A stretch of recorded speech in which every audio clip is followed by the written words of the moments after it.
में आपने देखा कि मेघना अपने आप को एक राजकुमारी बने महल में देखती है और फिर कोई पीछे से उसके कंधे पर हाथ रखता है। तभी वो चीखती हुई नींद से जाग उठती है। अब आगे। अरे क्या हुआ मेघना? मेघना की सांसें तेज तेज चल रही थी। उसके माथे पर पसीना आ गया था। कुछ बोल तो, क्या हुआ? बहुत ही अजीब सपना देखा यार। देख, मुझे लगता है तो इस गांव की झूठ मूठ की हिस्ट्री के बारे में ज्यादा ही सोच रही है। हम लोग बस मृत्युंजय अमृत का सैंपल लेते हैं और निकलते हैं यहाँ से, ठीक है? इस पर मेघना ने हल्के से हाँ में सर हिलाया। लेकिन सच कहा जाए तो असल में वो अपने साथ हो रही और इस गांव में घट रही हर एक घटना का रहस्य जानना चाहती थी। सुबह सुबह चीखना चिल्लाना बंद करो और दोनों हाथ मुंह धोकर नाश्ते के लिए आ जाओ। ये कहकर ठकुराइन वहां से चली गई। ये औरत बहुत ही खड़ूस है। एक बार हमारा काम हो जाए, इस गांव को मुड़कर भी नहीं देखना मुझे। ये दोनों फ्रेश होकर नाश्ता करने पहुंचे तो अनुज ने उठकर मेघना के लिए चेयर पुल अप की। आओ मेघना, बैठो। ये देखकर ठकुराइन ने मुंह बना लिया और इन सभी ने मिलकर नाश्ता किया।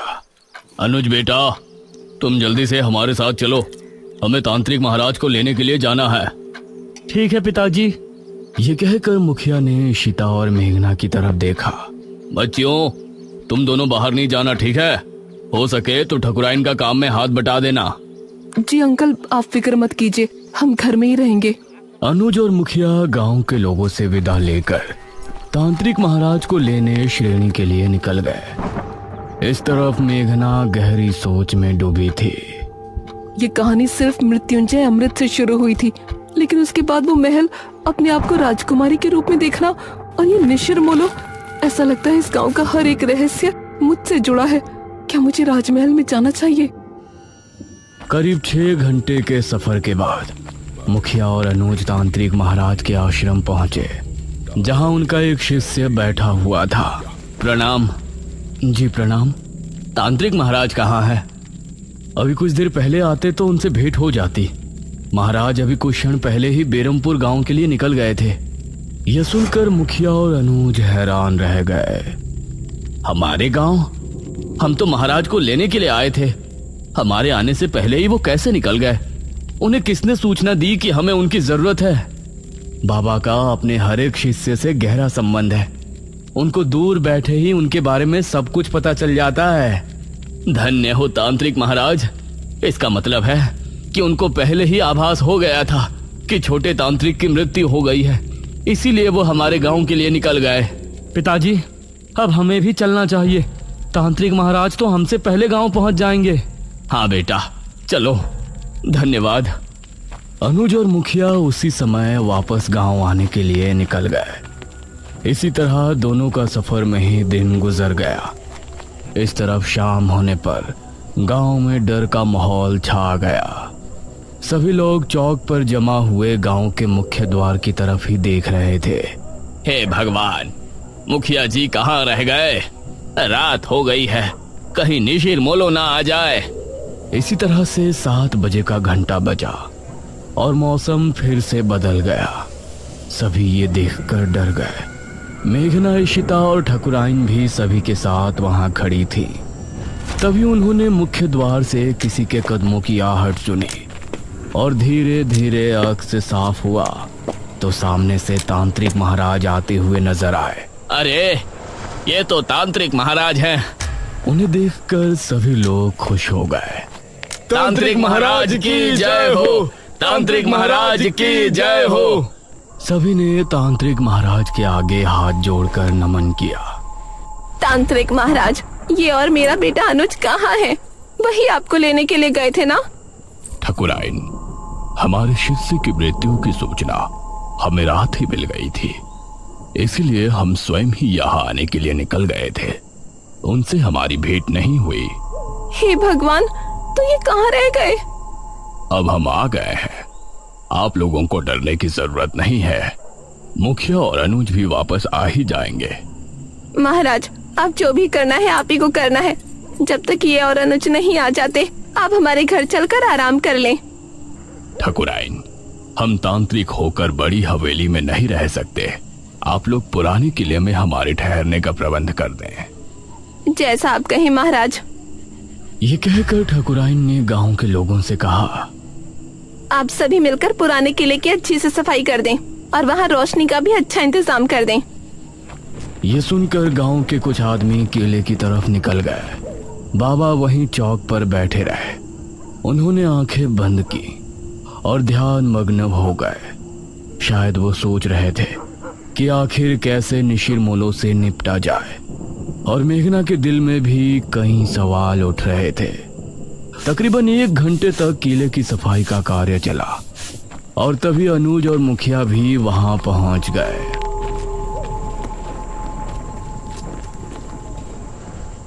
शुक्र है आप आ गए जी।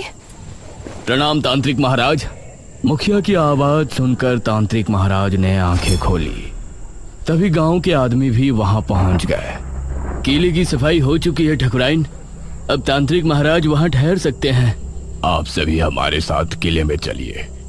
निशिरमोलो इतने सालों बाद कैसे वापस जाग उठे, ये जानने से पहले हम सभी को निशिरमोलो की पूर्ण कहानी को दोहराने की जरूरत पड़ेगी। अब सभी लोग मिलकर किले में पहुंचे।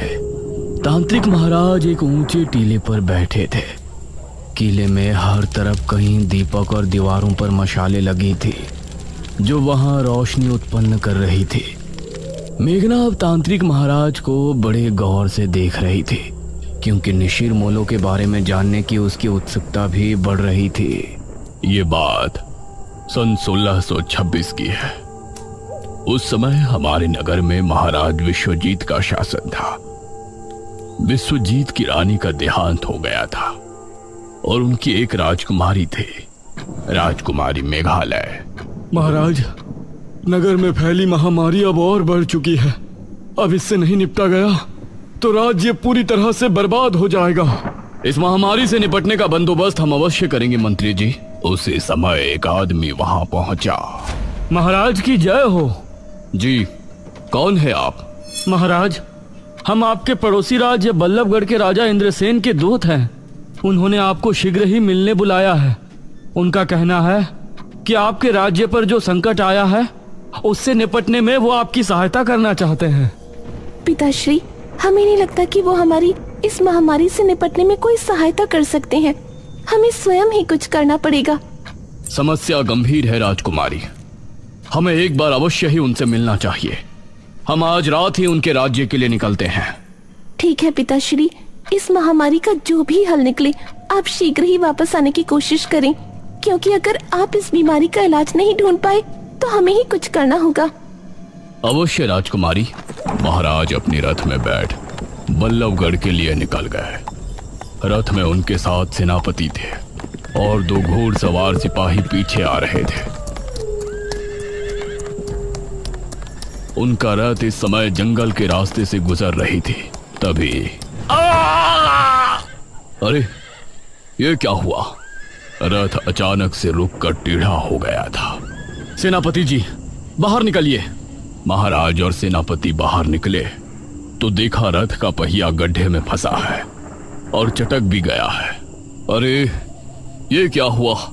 अब जंगल में इस रथ का पहिया कौन ठीक करने आएगा? क्षमा करें महाराज, हम अभी इसे ठीक कर देंगे। आपको थोड़ी प्रतीक्षा करनी पड़ेगी। तभी इन लोगों को पानी की आवाज सुनाई दी। ये कैसी आवाज है? ऐसा लगता है जैसे कोई कुएं से पानी खींच रहा हो, और यह आवाज कुएं के ऊपर लगी चरखी से आ रही हो। आइए देखते हैं। राजा और सेनापति उस दिशा में गए तो वहां उनको कुएं पर एक औरत पानी भरती नजर आई। उसके बाल बहुत लंबे थे, वो दिखने में बहुत ही खूबसूरत थी और वेशभूषा से आदिवासी लग रही थी। उसने जैसे ही महाराज और सेनापति से नजरें मिलाई तो उसका सौंदर्य देखकर ये दोनों ही सन्न रह गए।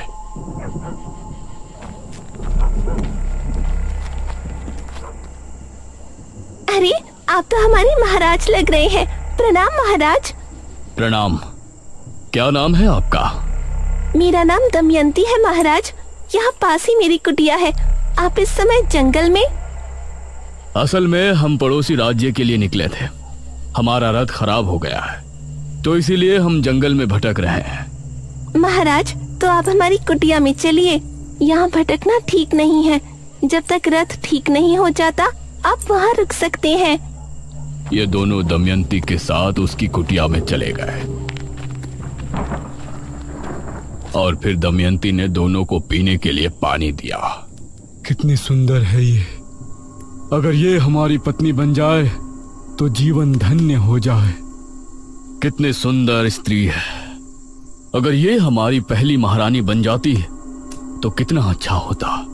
लेकिन हम एक महाराज होकर इसके सामने अपना प्रस्ताव रखें और इसने ठुकरा दिया तो इससे हमारा बहुत अपमान होगा। दमयंती दोनों को देखकर मुस्कुराने लगी। क्या हुआ दमयंती जी, आप इस तरह से क्यों मुस्कुरा रही हैं? दमयंती ने दोनों की तरफ देखा और बोली, अगर हम कहें कि हम आप दोनों के मन की बात सुन सकते हैं तो आपको कैसा लगेगा? ये आप क्या कह रही हैं? भला कोई किसी के मन की बात कैसे सुन सकता है? मैं सुन सकती हूँ महाराज। अभी सेनापति जी ने हमें अपनी धर्मपत्नी और आपने हमें अपनी महारानी बनाने के बारे में सोचा है। ये सुनकर सेनापति और महाराज दोनों ही हैरान रह गए। आप लोग घबराएं नहीं, मैं भी आप दोनों में से किसी एक की होना चाहती हूँ। ये सुनकर महाराज और सेनापति दोनों के चेहरे पर मुस्कान छलक आई। तो ठीक है दमयंती, अपना निर्णय सुनाए। इससे पहले ही सेनापति बोला, महाराज, अगर आप दमयंती को चाहते हैं तो हम आपके विरुद्ध नहीं जा सकते। ये सुनकर महाराज को बहुत अच्छा लगा और दमयंती भी मुस्कुराई। किंतु हम एक महारानी का जीवन नहीं जीना चाहते। हम आपकी धर्मपत्नी बनकर सिर्फ अपना पत्नी धर्म निभाना चाहते हैं। अगर आपको हमारा प्रस्ताव स्वीकार है तो आपको अभी इसी क्षण हमसे विवाह करना होगा। महाराज ने उसी समय अग्नि के साथ फेरे लेकर दमयंती से विवाह कर लिया। सुबह होने तक रथ भी ठीक हो गया था।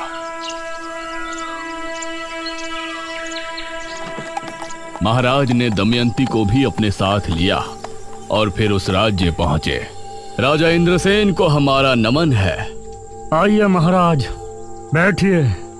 महाराज और इंद्रसेन में बातें हो रही थी, लेकिन इंद्रसेन भी दमयंती पर मोहित हो गया था। आज रात इस विश्वजीत को रास्ते से हटाकर हम दमयंती को अपना लेंगे और फिर कल ही इसके राज्य पर हमला बोलकर उसे भी अपने अधीन कर लेंगे। दमयंती उसको बड़ी गौर से देख रही थी और उसके चेहरे पर गुस्सा दिखने लगा था। क्या हुआ दमयंती? महाराज, राजा इंद्रसेन आपकी कोई मदद नहीं करना चाहते। रात होने पर आपको रास्ते से हटाने की योजना बना रहे हैं और हमें हमेशा के लिए अपना बना लेंगे और आपके राज्य को भी हड़प लेंगे। यह सुनकर इंद्रसेन भी हैरान रह गया। महाराज को बहुत गुस्सा आया। उन्होंने उसी समय अपनी तलवार निकाली। इंद्रसेन को परास्त करने के बाद महाराज तुरंत अपने राज्य की ओर लौट गए।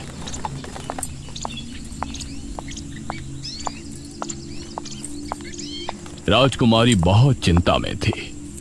प्रणाम पिताश्री। क्या बताया इंद्रसेन ने? क्या उस महामारी का कोई हल निकला? इंद्रसेन ने हमें बहाने से वहां बुलाया था। वो हमें मारना चाहते थे। वो तो धन्य हो दमयंती का जो इन्होंने हमें बचा लिया। राजकुमारी को महाराज की बात जरा भी समझ में नहीं आई। उसने दमयंती को घूर कर देखा। पिताश्री, अब हम ही इस महामारी का कोई इलाज ढूंढने जाते हैं। आप राज्य कार्य संभालें। दमयंती राजकुमारी को बहुत ही रहस्यमय मुस्कान के साथ देख रही थी। राजकुमारी महल से निकली और इस तरह राजा दमयंती के साथ महल में समय बिताने लगे और धीरे धीरे राज्य के कामों से दूर होते गए। करीब 1 वर्ष और माह के बाद राजकुमारी वापस लौटी। पिताश्री, हमने उस बीमारी से लड़ने का इलाज ढूंढ निकाला है। बहुत अच्छे राजकुमारी, बताइए ये कैसे संभव है? पिताश्री, हमने एक महासिद्धि करके ये बीज हासिल किया है। इसी के जरिए हमें उस महामारी के साथ हर बीमारी से छुटकारा मिल जाएगा। क्या इस बीज के जरिए? जी पिताश्री, वो कैसे होगा ये आपको अगले 7 दिनों के भीतर पता चल जाएगा। राजकुमारी ने उस बीज को अपने हाथों से जंगल में जाकर बो दिया और रोजाना अपने हाथों से उसे पानी देने जाती। महाराज को राज्य की कोई चिंता नहीं थी। वो हर समय बस दमयंती के पास ही बैठे रहते थे।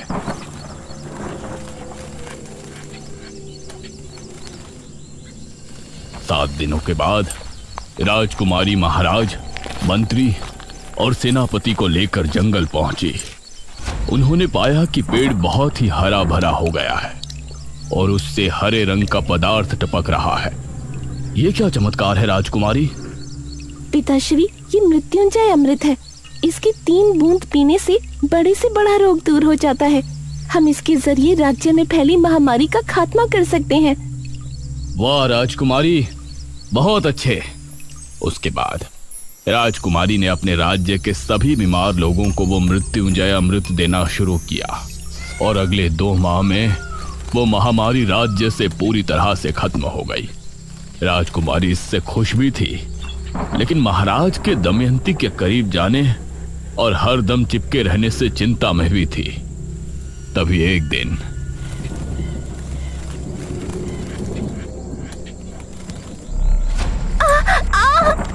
महाराज!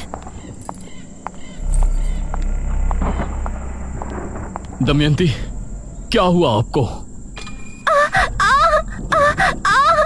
क्या हुआ दमयंती आपको? कुछ तो बताइए। देखते ही देखते उसके चेहरे की रंगत बदल गई और वो एक बूढ़ी नजर आने लगी। ये देखकर महाराज के पैरों तले जमीन निकल गई। दमयंती, ये क्या हो गया आपको? महाराज, असल में मैं कोई आम स्त्री नहीं हूँ, मैं एक डायनी हूँ। क्या? एक डायनी? हाँ महाराज, एक डायन जवान मर्दों को मारकर अपनी उम्र बढ़ाती है, लेकिन मैंने वो करना उचित नहीं समझा। इसलिए आज जब मेरी आयु 100 वर्ष हो गई है तो मैं बूढ़ी हो गई हूँ। अब अगली एकादशी की रात मेरी मृत्यु हो जाएगी। नहीं दमयंती, हम आपको ऐसे मरने नहीं दे सकते। हमें आपके डायनी होने से कोई ऐतराज नहीं।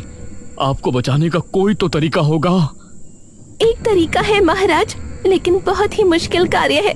हमें बताइए, हम आपको बचाने के लिए कुछ भी करेंगे। अगली एकादशी की रात तक 11 मुर्दों के खून से अगर हम स्नान कर लेते हैं तो हमारी जान बच जाएगी और हमारा सौंदर्य भी वापस लौट आएगा। महाराज ने अब दमयंती को बचाने का प्रयास शुरू किया। राज्य में जब भी किसी की मौत होती तो उनके घरों से उनकी लाश को उठवा लिया जाता था और इसी तरह 10 लाशों के खून से दमयंती को नहला दिया गया था। इससे परेशान होकर मंत्री ने राजकुमारी को सब बताया। राजकुमारी, राज्य में हाहाकार मचा हुआ है। महाराज दमयंती को जवान बनाने के लिए मृत लोगों के शव का अंतिम संस्कार नहीं होने दे रहे हैं। उनके शव को बुरी तरह से काटा जाता है और उनके खून से दमयंती स्नान करती है। इससे प्रजा बहुत क्रोध में है। क्रोध की बात तो है ही मंत्री जी। मृत्यु के बाद जल्द ही अंतिम संस्कार न किया जाए तो ये मृतक और उसके परिजनों के साथ नाइंसाफी होती है। वो कभी भी मोक्ष के द्वार से होकर नहीं गुजर सकते। हम पिताश्री से इस विषय में बात करेंगे।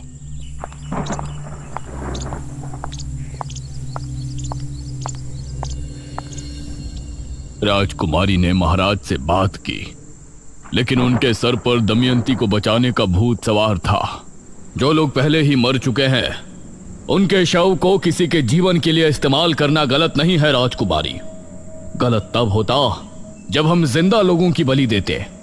आप हमें रोकने की कोशिश ना करें। राजकुमारी महाराज के व्यवहार से बहुत चिंता में थी। वहीं गांव के लोग भी अब इससे छुटकारा चाहते थे। अरे बहुत हो गया, अब हम गांव के लोग महाराज का ये अत्याचार नहीं सहेंगे। हाँ, हमारे मृतकों को हक है कि उनका अंतिम संस्कार किया जाए। लेकिन हम लोग महाराज से कैसे लड़ेंगे? कैसे रोकेंगे उनके सिपाहियों को? एक उपाय है। जब भी गांव में किसी की मृत्यु होगी तो हम कोई भी शोक समारोह नहीं करेंगे। इससे महाराज के सिपाहियों को किसी भी मौत की खबर नहीं होगी। आधी रात के समय हम में से 4 लोग उस शव को ले जाकर चुपचाप शमशान में उनका अंतिम संस्कार कर दिया करेंगे। सिर्फ 4 लोग, बाकी सभी अपने अपने घरों में शांतिपूर्ण होंगे। गांव के लोगों को यह सुझाव अच्छा लगा। उन्होंने गांव के 4 आदमियों को नियुक्त किया। उस समय अर्थी को कंधा देने वाले लोगों को मोला कहा जाता था।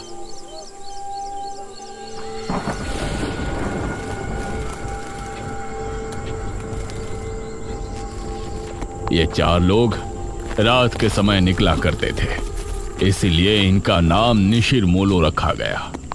अब जब भी कोई मृत्यु होती तो 4 कथई लिबास वाले आदमी निशिर मोलो बन के उस शव को कंधा देते और उसका चुपचाप अंतिम संस्कार करके वापस गांव को लौट आते। समझ नहीं आ रहा, पूरे 15 दिन हो गए, अभी तक किसी के घर कोई मृत्यु नहीं हुई है। ऐसा कैसे हो सकता है? अगले दिन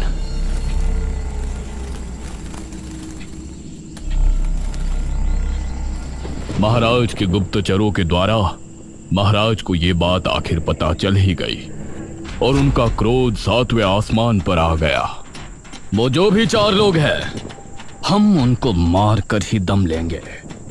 उन्होंने हमसे चालाकी की, इसका हर्जाना उन्हें भुगतना ही पड़ेगा। महाराज ने अब अपने गुप्त सिपाहियों को तैनात कर दिया था, जो छिपकर रातों को जागकर गांव पर नजर रख रहे थे।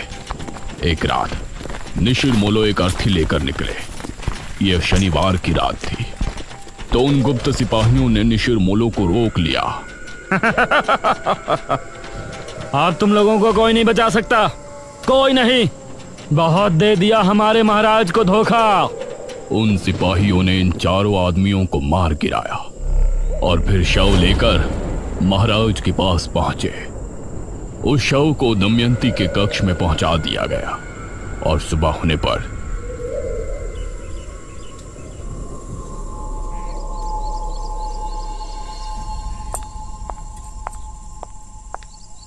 दमयंती कक्ष से बाहर निकली अपने उसी खूबसूरत जवान अवतार में। उसे देखकर महाराज ने उसे भरी सभा में गले लगा लिया। दमयंती की आंखों में एक रहस्यमयी चमक थी, जैसे कि वो कुछ छिपा रही है। लेकिन अब निशिर मोलो की आत्मा गांव में भटकने लगी थी। वो 4 आत्माएं अपने कंधे पर ताबूत उठाए हर शनिवार की रात गांव में भटकती थी। उस समय उन आत्माओं को जो भी दिखाई देता, वो समझती कि ये राजा के सिपाही है जो उनको रोकना चाहते हैं, इसीलिए वो उसको अपने साथ ले जाती।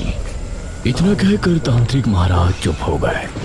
सभी गांव के लोग ये कहानी सुनकर हैरान थे और मेघना को तो जैसे अब अपने सपनों से जुड़ी कुछ बातें समझ में आने लगी थी। हे भगवान, मतलब जो निशिर मोलो आज हमारी जान के दुश्मन है, वो कभी हमारी रक्षा किया करते थे। हाँ, उनकी इसमें कोई गलती नहीं है। उनकी अकाल मृत्यु की वजह से वो ऐसा करते हैं। उनको नहीं पता कि उनकी मृत्यु हो चुकी है।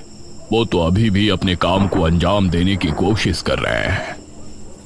बाबा, आगे की कथा में क्या हुआ? वो राजकुमारी, महाराज और दमयंती? आगे क्या हुआ और निशिर मोलो को कैसे रोका गया और अब वो अचानक क्यों 400 साल बाद वापस आ गए हैं, ये कहानी जानने के लिए हमें बेरमपुर पुराण को पढ़ने की आवश्यकता है, जो कि 400 साल पहले की राजमहल के किसी गुप्त कक्ष में रखवाया गया था। बेरमपुर पुराण? अब इसका पता हमें कैसे चलेगा बाबा? वो बेरमपुर पुराण राजमहल में कहाँ है, ये जानने के लिए मुझे एक अनुष्ठान करना पड़ेगा, जो कि मैं इसी किले में बैठकर करूंगा। ध्यान रहे, उस समय सभी अपने अपने घरों में होंगे। कहीं ऐसा ना हो कि इस बार भी निशिर मोलो ये अनुष्ठान रोकने के इरादे से गांव में आए। निशिर मोलो कौन है ये तो हमने जान लिया है, लेकिन इन सब का मेघना से क्या संबंध है?